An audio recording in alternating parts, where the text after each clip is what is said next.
안녕하십니까. 진실과 팩트 소식을 논리 정연하게 뉴스 소식을 전해드리는 보수정치 퇴근TV입니다.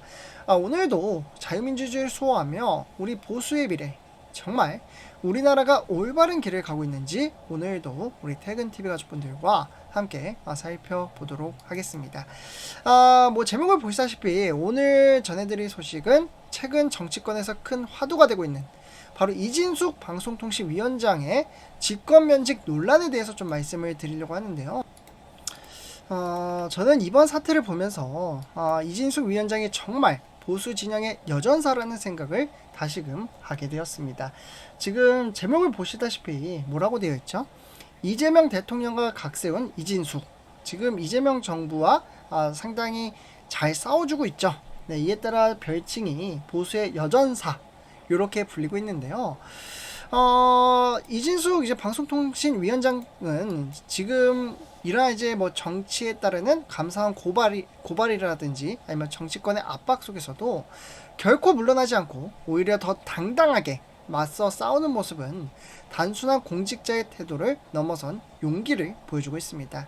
그렇게 이번 논란은 단순히 한 사람의 거취 문제가 아니라 보수와 진보의 이념 대립, 그리고 대한민국 방송의 중립성과 미래를 가르는 중요한 분수령이라고 생각을 합니다. 그래서 지금 이제 화면에 보시다시피 대통령실 이진숙 방송통신위원장 직권면직을 검토하겠다 이렇게 이야기를 하고 있는데요. 직권면직, 즉 자르겠다라고 입장을 내비쳤습니다. 그러면 무슨 이유로 자를까요? 대통령실에서 이야기하는 것은 현재 감사원 결론을 토대로 이진숙 위원장이 정치적 중립 의무를 위반했다라고 현재 주장을 하고 있습니다. 즉 국무회의에서 특정한 정치적 발언을 반복했고 개인 SNS에서도 정치적 견해를 올렸다는 점을 문제 삼은 것인데요. 이에 따라 방송통신위원법 제8조에 따른 직권면직 사유가 된다라고 해석을 한 것이죠. 이유를 다 갖다 붙여서 지금 자르겠다 이렇게 이야기를 하는 것 같은데요. 이에 따라 이제 방송통신위원장은 사실 제 생각에는 언론이나 방송 정책의 큰 줄기를 잡는 자리라고 생각합니다. 즉 공정성과 중립성이 핵심 가치인데 만약에 정치적 색깔을 노골적으로 드러낸다면 방통위 전체의 신뢰가 흔들릴 수가 있습니다. 그렇기 때문에 다만 중요한 건 정치적 중립이라는 잣대가 정권의 입맛에 따라 달라져서는 안 된다라는 겁니다. 이진숙 위원장이 내놓은 발언들을 곱씹어보면 그것이 진보 보수 특정 정당을 위한 행동이라기보다는 저는 대한민국 방송의 독립성을 지키려는 그런 의지를 보여줬다라고 생각을 합니다. 그래서 저는 언론 불신은 단순히 뉴스의 문제가 아니라 삶 전반에 영향을 미칩니다. 언론이 흔들리면 어떻게 되죠? 취업, 경제, 사회, 제도 이러한 전반에 대한 신뢰가 무너지고 결국은 미래를 준비하는 세대가 정치와 사회 참여 자체를 포기하게 됩니다. 따라서 저는 이번 직권면직 검토가 권력 행사로만 비춰서는 안 되고 오히려 공직사회 전체의 진짜 정치적 중립이 무엇인가를 다시 묻게 되는 계기가 되어야 한다라고 생각합니다. 그래서 이렇게 노골적으로 이렇게 공격을 하는 것 자체는 좀 잘못되지 않았나라는 말씀을 드리고 싶고 이에 따라 찍어내기 정치를 하고 있습니다. 지금 화면에 보시다시피 이진숙 방송통신위원장 상당히 근엄한 모습을 보여주고 있는데요. 민주당은 이진숙 위원장이 취임하자마자 단 이틀 만에 탄핵소추안을 가결했습니다. 그 이후에도 감사원 감사, 경찰 고발, 심지어 법 개정까지 동원해 끊임없이 이진숙 위원장을 압박해 오고 있는데요. 국회 회의에서는 공개적으로 이진숙 씨, 그 영상 보신 분들 많이 계실 것 같은데 이진숙 씨라고 부르며 모욕을 주는 모습까지도 보여주었습니다. 문제는 민주당의 태도 변화입니다. 불과 몇 년 전 윤석열 정부가 한상혁 전 방통위원장을 직권 면직했을 때도 민주당은 임기가 보장된 위원장을 직권으로 몰아내는 건 위헌이라고 목소리를 높였던 적이 있거든요. 그런데 정권이 바뀌자마자 똑같은 방식으로 이진숙 위원장을 몰아내려고 하는 겁니다.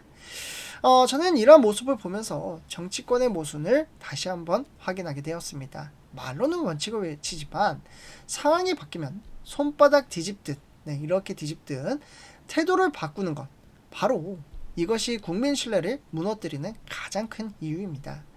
청년 세대의 눈에는 이렇게 보입니다. 정치는 결국 원칙이 아니라 권력 싸움일 뿐이구나. 그 결과 국민은 정치 전체의 환멸을 느끼고 젊은 세대는 정치를 아예 외면하게 됩니다. 정치가 국민 신뢰 위해서만 작동한다는 점을 생각한다면 이러한 찍어내기 정치, 방금 보여드렸던 이러한 찍어내기 정치는 단순히 정쟁의 문제가 아니라 민주주의 자체를 갉아먹는 행위라고 생각을 합니다. 그래서 이러한 이제 상황 속에서 이진숙 본인 임기 보장을 않는 게 잘못이라는 건 언어 도단 이렇게 되어 있는데요. 민주당은 이제 방통위를 해체하고 새로운 미디어통신위원회를 만들겠다고 합니다. 그러니까 새로운 걸 또 다시 갑자기 만든다라는 건데, 이렇게 되면 이진숙 위원장의 임기는 내년 8월까지 보장되어 있음에도 자동으로 종료가 됩니다. 민주당은 이를 법에 따르는 것이라고 주장을 하며 이 위원장의 임기를 주장하는 것은 언어 도단까지도 표현했습니다. 하지만 법 쪽의 일각에서는 헌법상 공무원 신분 보장을 위배한 것으로 위헌 소지가 있다라고 반론을 내놓고 있는 상황이죠. 그래서 이러한 전체적인 틀을 보면 민주당의 이번 추진은 제도 개편이라는 명분을 내세우지만 실제로는 특정 인물인 이진숙 위원장을 겨냥한 맞춤형 개편으로 보입니다. 물론 방송제도는 언제든 개선될 수 있습니다. 하지만 중요한 건 저는 원칙과 공정성이라고 생각합니다. 임기가 보장된 인물을 몰아내기 위해 제도를 바꾸는 것은 제도 개혁이 아니라 정치적 숙청입니다. 청년 세대가 원하는 건 권력의 다툼이 아니라 정권이 바뀌어도 일관되게 작동하는 법과 제도입니다. 정치가 원칙 위에 서야 민주주의가 성숙해지죠. 그렇지 않다면 또 다른 정권이 들어섰을 때 똑같은 방식의 보복 정치가 반복될 수밖에 없습니다. 그래서 좀 안타까운 이제 사연이지만 우리가 꼭 알아야 될, 꼭 아셔야 될 내용이라고 생각을 해서 이렇게 좀 준비를 했는데, 그래서 오늘 이제 좀 결론을 내보자면 이진숙 방통위원장의 논란을 통해 세 가지 교훈을 얻을 수 있습니다. 일단 첫째, 공직자의 정치적 중립은 선택이 아니라 반드시 지켜야 할 의무라는 점. 둘째, 정권마다 반복되는 이러한 찍어내기 정치는 국민 신뢰를 무너뜨린다는 점. 그리고 마지막 세 번째로는요, 특정 인물을 내쫓기 위해 법과 제도를 바꾼다면 민주주의의 원칙 자체가 흔들릴 수 있다는 점입니다. 그래서 이번 사태는 단순한 한 사람의 거취 문제가 아닙니다. 대한민국 정치가 앞으로 법치와 원칙을 지켜낼 수 있느냐, 아니면 끝없는 권력 다툼으로 추락하느냐, 그 가르는 시험대에 있다라고 생각합니다. 저는 이진숙 위원장이 끝까지 싸워주시리라 믿습니다. 그리고 우리 보수 진영 역시 이 싸움을 외면해서는 안 됩니다. 청년 세대가 바라는 건 단 하나, 원칙과 신뢰, 그리고 공정한 법치입니다. 이번 사건이 대한민국 정치가 성숙해지는 계기가 되길 진심으로 바랍니다. 감사합니다.